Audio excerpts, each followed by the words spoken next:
Egypt एक ऐसा देश है जो अपने अंदर कई राज छुपाए हुए है। इजिप्ट की रहस्यमय कहानियों के बारे में हम बचपन से सुनते आए हैं। इस देश में कई ताकतवर शासक आए। 69 बीसी में एक ऐसे रहस्यमय योद्धा का जन्म हुआ जिसकी चर्चा आज भी पूरे विश्व में होती है, जिसका नाम था क्लियोपैट्रा। आखिर उनके साथ क्या हुआ जो उन्हें आत्महत्या करने पर मजबूर कर दिया? आइए जानते हैं मिस्र की महान और रहस्यमय शासक क्लियोपैट्रा की पूरी कहानी। Welcome to the mysteries of the world.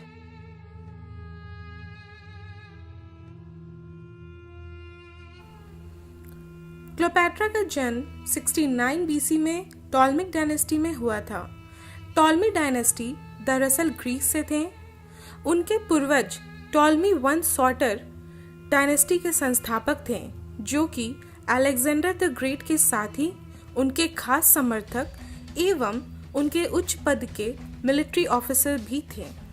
Cleopatra Paro Ptolemy 12 और क्लियोपैट्रा 6 की बेटी थी। पारो का मतलब होता है राजा।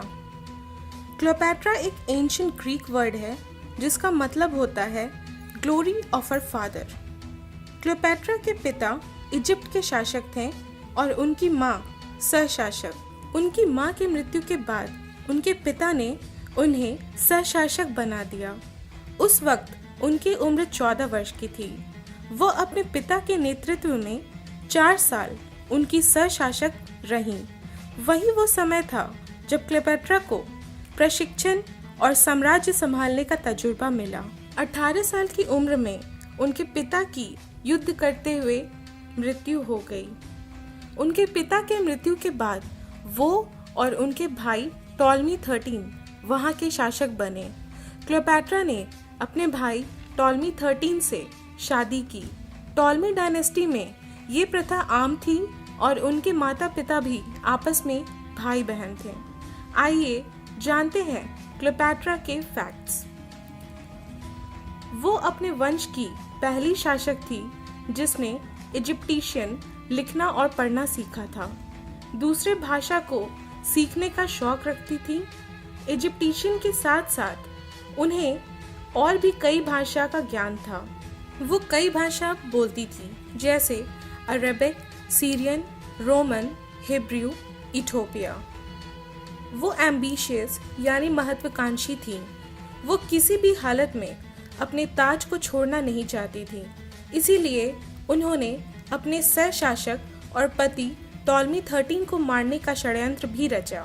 इजिप्ट की रानी बनने के बाद उन्होंने कई इमरजेंसी सिचुएशंस को हैंडल किया।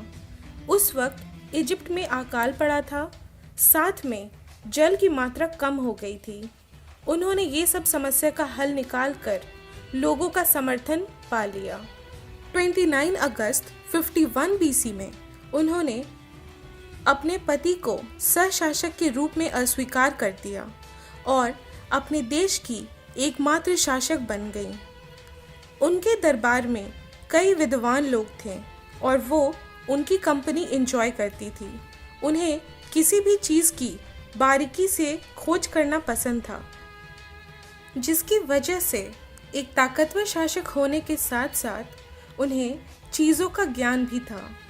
उन्हें अपने ज्ञान के आधार पर एक किताब लिखी है जिसका नाम है जेनासिरियम लिब्री, जिसमें कई बीमारियों के उपचार के साथ साथ कॉस्मेटिक रेसिपीज़ हैं। कहा जाता है कि वो बहुत खूबसूरत थीं, लेकिन अपने ज्ञान और बुद्धिमत्ता के कारण वो एक आकर्षक व्यक्तित्व रखती थी। लेकिन हाल में ही उनके समय के कुछ सिक्के मिले हैं जिसमें क्लियोपैट्रा की छवि है। उन सिक्कों से ये पता चलता है कि क्लियोपैट्रा के मस्कुलिन स्ट्रक्चर्स और चौड़े नाक नक्श थे। लेखक और ज्ञानी होने के साथ साथ वो एक फैशन डिज़ाइनर भी थीं। वो रोमन और इजिप्टिशियन के कपड़े को मिश्रित करके कर्मचारियों से कपड़े बनवाती थीं और वो सदैव ही देवियों जैसा ड्रेसअप करती थी। वो खुद को आइसिस द मदर गॉडेस बताती थीं। उनके महल में बॉडी स्पा, पार्लर और नहाने के अलग अलग कक्ष थे। कहा जाता है कि वो जवान रहने के लिए गधे के दूध से नहाती थी, जो कि आज के समय में 3000 प्रति लीटर है। उनका खुद का परफ्यूम फैक्ट्री था। हर परफ्यूम की अलग अलग रेसिपीज क्लियोपैट्रा को ज़बानी याद थी। उनके 3 भाई और बहनों के मृत्यु के पीछे उन्हीं का हाथ बताया जाता है। जिसने भी मिस्र का शासक या सत्ता पाने की कोशिश की, उसे क्लियोपैट्रा ने मौत के घाट उतार दिया। क्लियोपैट्रा मिस्र पर एकाधी अधिकार चाहती थी। वो अपने पति को सशासक के रूप में नहीं देखना चाहती थी। जब टॉलमी 13 को उनके इरादे के बारे में पता चला, तो उन्होंने अपने बचपन के शिक्षक, शक्तिशाली सहयोगी और उनके संपत्ति के व्यवस्थापक पॉथिनियोस के नेतृत्व में क्लियोपैट्रा के साथ सिविल वॉर यानी गृह युद्ध छेड़ दिया। क्लियोपैट्रा ये जानती थी कि वो टॉलमी 13 से कभी नहीं जीत सकती, क्योंकि उनके साथ पॉथिनियोस हैं। इसीलिए वो अपने राज्य से भाग गई। लेकिन उन्होंने सत्ता पाने की उम्मीद नहीं छोड़ी। इसी दौरान उनकी मुलाकात रोम के शासक जूलियस सीजर से हुई। उस वक्त जूलियस सीजर की उम्र 52 वर्ष थी। वहीं क्लियोपैट्रा महज 21 वर्ष की थी। क्लियोपैट्रा की तीव्र बुद्धि और आकर्षक व्यक्तित्व के वो दीवाने हो गए। क्लियोपैट्रा के लिए सीजर सिर्फ एक हथियार थे, जो वो अपने पति टॉलमी 13 के विरुद्ध इस्तेमाल करने वाली थी। उन्होंने जूलियस सीजर को इजिप्ट पर आक्रमण करने के लिए उकसाया और सीजर ने इजिप्ट पर आक्रमण कर टॉलमी 13 को हरा दिया और क्लियोपैट्रा को वहां की रानी बना दिया। क्लियोपैट्रा इसी दौरान सीजर के बच्चे की मां बनने वाली थी। 23 जून 47 BC में क्लियोपैट्रा और सीजर के बेटे का जन्म हुआ, जिसका नाम सिजेरियन पड़ा। पहले से शादीशुदा होने के कारण सीजर ने सिजेरियन को कभी भी अपने बेटे के रूप में स्वीकार नहीं किया। दूसरी तरफ क्लियोपैट्रा सिजेरियन को रोम का राजा बनाना चाहती थी। क्लियोपैट्रा आधिकारिक घोषणा करती रही कि सीजर ही सिजेरियन के पिता हैं, लेकिन वो असफल रही। अनगिनत नाकाम कोशिशों के बाद जब उन्हें एहसास हो गया कि सीजर सिजेरियन को किसी भी हाल में अपने बेटे के रूप में स्वीकार नहीं करेगा और ना ही उससे शादी करेगा, तो उसने अपने दूसरे छोटे भाई टॉलमी 14 से शादी कर ली। सन 44 BC आइड्स ऑफ मार्च के दिन सीजर की हत्या कर दी गई। अगर आपने स्कूल में शेक्सपियर द्वारा लिखी गई नॉवेल जूलियस सीजर पढ़ी होगी, तो आपको पता होगा कि आइड्स ऑफ मार्च का मतलब होता है 15 मार्च। सीजर के हत्या के वक्त क्लियोपैट्रा गुप्त रूप से रोम में ही थी। सीजर की हत्या की खबर सुन के वो वहां रुक गई, इस उम्मीद में कि सिजेरियन को सीजर का वारिस घोषित कर दिया जाए। सीजर के वारिस की कतार में 3 लोग थे। पहला सिजेरियन, जो कि क्लियोपैट्रा और सीजर का बेटा था। दूसरा मार्क एंटोनी, जो कि सीजर का स्ट्रॉन्ग सपोर्टर और उनका जनरल में से एक था। सीजर के साथ कई युद्ध उन्होंने लड़े थे। और तीसरा ऑक्टेवियन, जो कि जूलियस सीजर का अडॉप्टेड बेटा था। सीजर को अपनी शादी से कोई बच्चे नहीं थे। ऑक्टेवियन की बहन ऑक्टेविया माइनर मार्क एंटोनी की पत्नी थी। ऑक्टेवियन जब इटली के लिए निकला, क्लियोपैट्रा इजिप्ट के लिए निकल चुकी थी। इसीलिए दोनों की मुलाकात सीजर के मृत्यु के समय नहीं हो पाई। सीजर के मृत्यु के बाद क्लियोपैट्रा अकेली हो गई। वो किसी भी हालत में सत्ता नहीं खोना चाहती थी। क्लियोपैट्रा ने बड़ी ही सावधानी से मार्क एंटोनी को चुना। सीजर के बाद अब उसकी बारी थी। उस वक्त मार्क एंटोनी को रोम का सबसे शक्तिशाली व्यक्ति माना जाता था।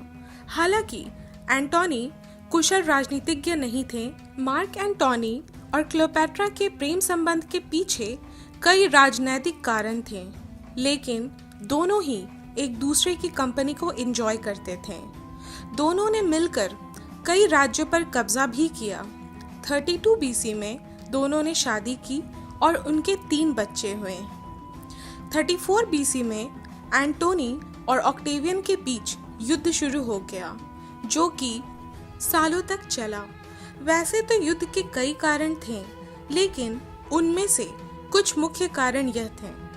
एंटोनी का दावा था ऑक्टेवियन ने एंटोनी को इटली में सेना बढ़ाने से रोका। वहीं ऑक्टेवियन का कहना था कि उसकी बहन ऑक्टेविया माइनर के साथ शादीशुदा होने के बावजूद भी एंटोनी ने क्लियोपैट्रा के साथ प्रेम संबंध जारी रखा और ऑक्टेवियन के बदले सिजेरियन को सीजर के उत्तराधिकारी के रूप में गलत दावा किया। सीजर के विल वसीयत के अनुसार ऑक्टेवियन रोम का राजा बन गया और इजिप्ट पर आक्रमण कर दिया। ऑक्टेवियन क्लियोपैट्रा से एंटोनी के बनिस्बत ज्यादा नफरत करता था।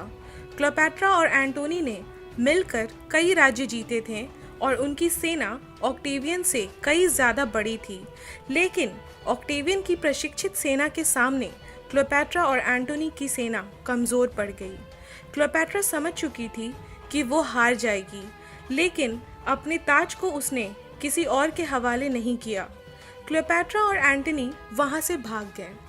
क्लियोपैट्रा की मृत्यु के पीछे कई सारे तर्क हैं, लेकिन उनमें से सबसे बड़ा तर्क ये है कि उसने सुसाइड किया। कहा जाता है कि मृत्यु के वक्त Cleopatra ISIS the mother goddess जैसा तैयार हुई थी। तो दोस्तों, ये थी क्लियोपैट्रा की कहानी। आपको अगर ये वीडियो अच्छा लगा हो तो प्लीज़ इसे शेयर करें, लाइक करें और मेरे चैनल को ज़रूर से सब्सक्राइब करें। आपका दिन शुभ हो।